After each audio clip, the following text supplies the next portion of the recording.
Rafale deal पर कांग्रेस और BJP एक बार फिर से आमने सामने आ गए हैं। फ्रांसीसी मैगजीन के खुलासे के बाद कांग्रेस ने इसे देश का सबसे बड़ा रक्षा घोटाला करार दिया है, तो बीजेपी ने बिचौलिए के नाम पर कांग्रेस को घेरा। ये रक्षा दलाल कौन है, उसकी पूरी कुंडली आपको बताते हैं।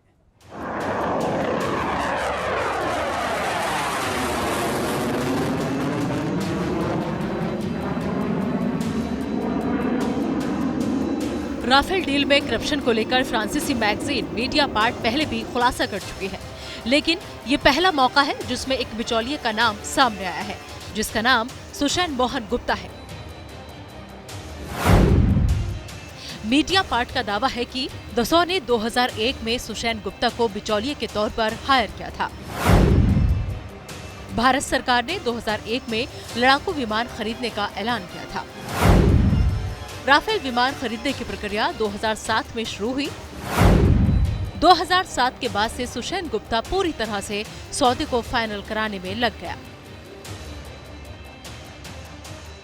रक्षा दलाल के तौर पर सुशैन गुप्ता का नाम अगस्ता वेस्टलैंड डील से जुड़े मनी लॉन्ड्रिंग मामले में भी सामने आ चुका है और अब उसका नाम राफेल डील से जुड़ा है, तो बीजेपी और कांग्रेस दोनों में एक बार फिर तलवारें खिंच गई हैं।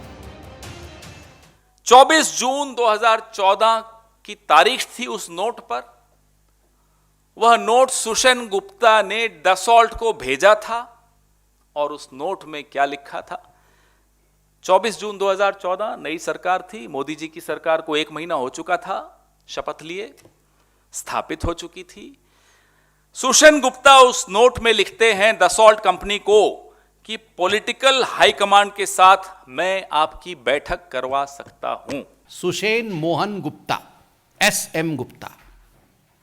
आश्चर्य का विषय कि 2007 और 2012 के बीच में ये जो घोटाला होता है, ये जो कमीशन खोरी होती है, जिसका मिडलमैन, जिसका दलाल सुशैन गुप्ता होता है, ये सुशैन गुप्ता कोई नया खिलाड़ी नहीं है।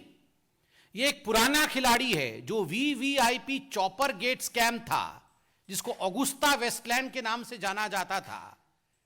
वो सुशैन गुप्ता उसका भी किंगपिन था, उसका भी कमीशन एजेंट था, उसका भी दलाल था।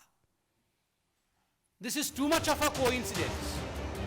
अब आपको सुशैन गुप्ता की पूरी कुंडली के बारे में बताते हैं और कैसे वो डिफेंस दलाली के धंधे में बड़ा नाम बन गया, बताते हैं। VVIP हेलीकॉप्टर अगस्ता घोटाले में नाम आ चुका है।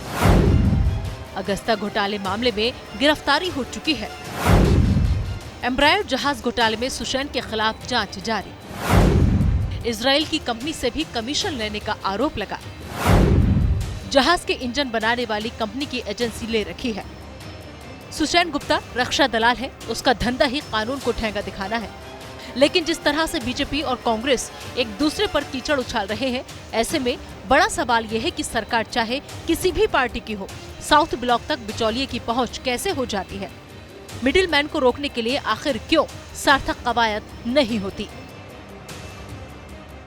Bureau report, news India.